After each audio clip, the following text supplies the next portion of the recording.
Hi, my name's Dominic Brown. I'm the editor of Highways magazine. I'd like to welcome you all to Cold Comfort Digital Academy.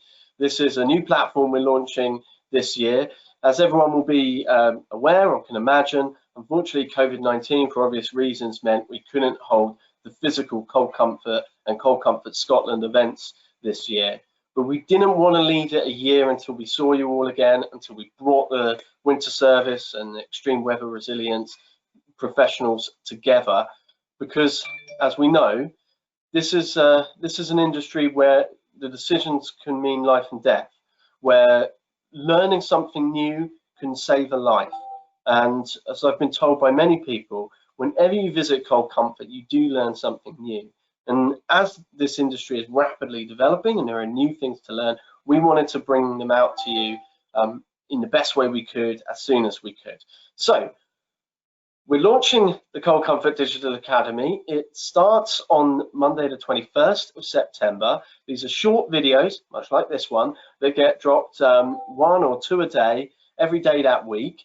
And so hopefully it will bring people together and teach people something, bring about, deliver new best practice learning and start debates.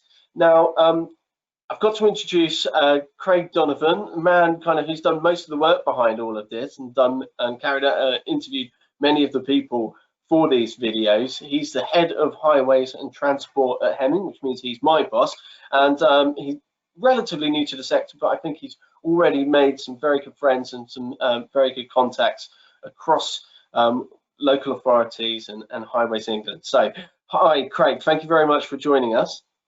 Thank you, Dom, and God, too kind with that intro. We're a team, and I'm a firm believer that we came up with this idea together. It certainly wasn't me alone. But yeah, Cold Comfort Digital Academy. I was, as we all were, devastated. A lot of work. Yourself, Dom, the rest of the editorial team put a lot of work into the content for both our Cold Comfort physical events that would have been in the spring earlier this year. And, it was a real shame to, as you say, box it up, wait a year and do it next year. And, Cold Comfort's been around for 30 years. And to not do anything at all in an entire year just seems, we as organisers have a duty to provide, content for each of the sectors we work in, and Cold Comfort and the winter service sector is very dear to all of our hearts.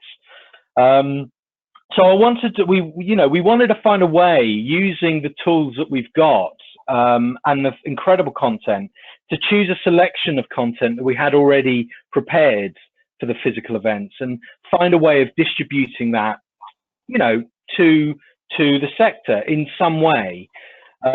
So what came up was, as you mentioned, Cold Comfort Digital Academy.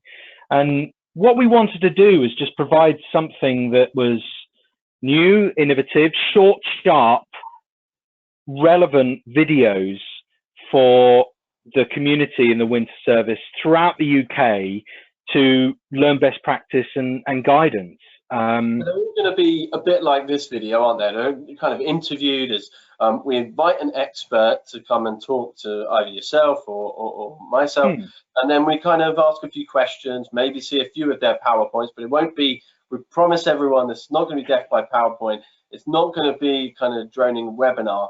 This is going to be a bit more like a TED talk. We're meeting the experts. Is that fair to say?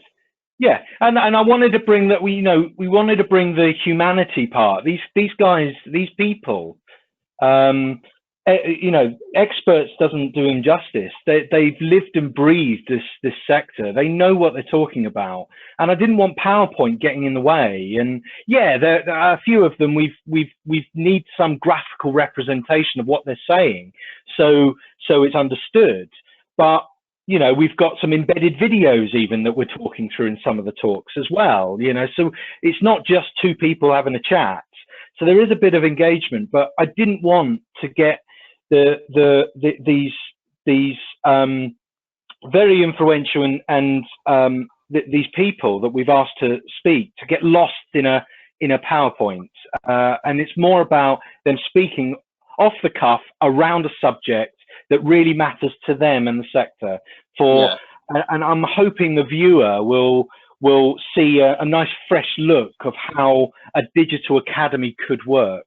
There's something, we're piloting it this year, but I think that idea of bringing you real expertise and technical detail, but in a easy to watch, easy to share kind of format, that's got real potential. I know I was really excited to speak to Carol Valentine, who is a grandee of this sector, deputy chair of the National Winter Service Research Group, of course, one of the managers at Kent County Council. And she spoke to me about the planning chapter of the Winter Guide, which is the supplementary to the Statutory Code of Practice. This is the NWSRG's Guide to Winter Service. Lots of chapters have been released already. Many people in the sector will be familiar with that, but the planning chapters only just come out. So we had a real good talk about that, and I think it's an excellent document, very easy to digest, much easier than Appendix H, with really practical help. You've got graphs, you've got risk matrices, you've got tick boxes, you've got checklists, but it gives you everything you need to prepare for the winter service season, apart from, of course, cold comfort, which is obviously a vital part of your preparation, which is why we're doing the Digital Academy in lieu of the physical event. Now, Craig, I know you spoke to one of the people, I would say one of the most popular people in the sector, Richard Hayes, big man with a big personality and a very good friend, firm friend of Highways Magazine. Now, you spoke to Richard for 2 videos, is that right? You did 2 talks. Yeah, when I was speaking to Richard about how we could adapt some of the points that he wanted to talk about in the physical events into a more digital way, he had 2 key points that are 2 key topics that he wanted to, and actually, rather than merge them together into one longer video, it made sense to split them into 2 separate, because they're very different topics. One specifically is on severe weather, and actually more about not the science behind climate change and severe weather, more to do with the engineering and how engineering has had to change and will need to change in the reactive and proactive maintenance regimes with regarding extreme weather. Now, I know we focus on winter, and that's where the majority of extreme weather we tend to experience in a country, in this country, but he actually expands that further. It's all extreme weather, from flooding to extreme heat to extreme cold, and then winter and snow and ice. And actually just thinking about how local authorities could actually rethink a little bit of how their maintenance works with regards to their road networks, and what maintenance programs are in place. Maybe what you were doing 10, 15 years ago is not necessarily relevant in today's climate, and perhaps look at different ways to check it. I don't want to steal his thunder too much by going into too much detail now, but he as an engineer, he's speaking with first-hand experience of some of these. He has a few examples as he will talk through. Right, so this is a winter service in the age of climate change and adapting to more extreme weather, as 1 in 100 events become 1 in every 10 years or so. And a really important topic. We've had a blazingly warm summer, and it's those shifts from one extreme to another that can cause dangers in themselves. So that sounds really, really fascinating. So the second talk. The second talk is actually winter service in a modern world, or a modern age. And actually, rather than the touching on the engineering, but actually more about the liability in, the road network, and the use of the roads is changing. It was changing anyway, but, COVID and the pandemic has actually reevaluated even further, even deeper, even faster than we had ever thought of. New cycleways, will existing and previous ways to maintain roads through a winter be the same if the roads are being used for cycleways? Thinner tires. We're in a liability world of insurance and suing and who's to blame. How does that affect in a winter service in the modern world? How does that affect a how is it different from a motorist that could have an accident that has car insurance to a cyclist that's using a cycleway with no form of insurance? How does that work? How does that relate to a local authority and actually a lot of food for thought for a local authority to consider when they're maintaining the roads throughout a winter period based on the changes of the roads. So two very different topics, and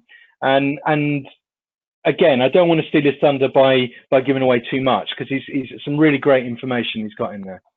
Okay. Now we also have our colleagues from Scotland speaking, and we have a meteorologist. Is that correct, Craig? So we don't want to give too much away, but we've got a few predictions for the winter season coming. We can't have a winter academy that's dropping a few weeks before the winter season kind of officially starts without a bit of a prediction. So yes, we've taken the we're very lucky to have an expert in meteorology and forecasting that's going to do a brief overview of last year's winter, regionally split, because we appreciate there are differences, of what actually happened scientifically, and actually their expectations of what's happened since then, which leads on to their very, and I have to be clear, they are just predictions and forecasts, but they provide consultations for various organizations throughout the world, so they're very, very comfortable with predictions, and perhaps maybe as we go through the winter we may invite them to come do some updated forecasts throughout, but certainly week of the 21st it will be their initial predictions of the winter season ahead, regionally split. Okay, brilliant. So a packed and fascinating program from the NWSRG to Transport Scotland, talking about contracts and talking about technical innovations, to Richard Hayes there talking about climate change in the age of litigation and the risk-based approach for different users, and of course lots more content, including a little prediction about what the future might hold from a meteorologist. This is our first Cold Comfort Digital Academy. It's a pilot Cold Comfort Digital Academy, but we want everyone to get involved so that this can become a strong part of the winter service community. We think it's got real value and could be really helpful, even to people outside of the sector, to find out a bit more about the important work you all do. So please come along, find out more information on the Cold Comfort website, but do come along and try and look out for the videos to support us.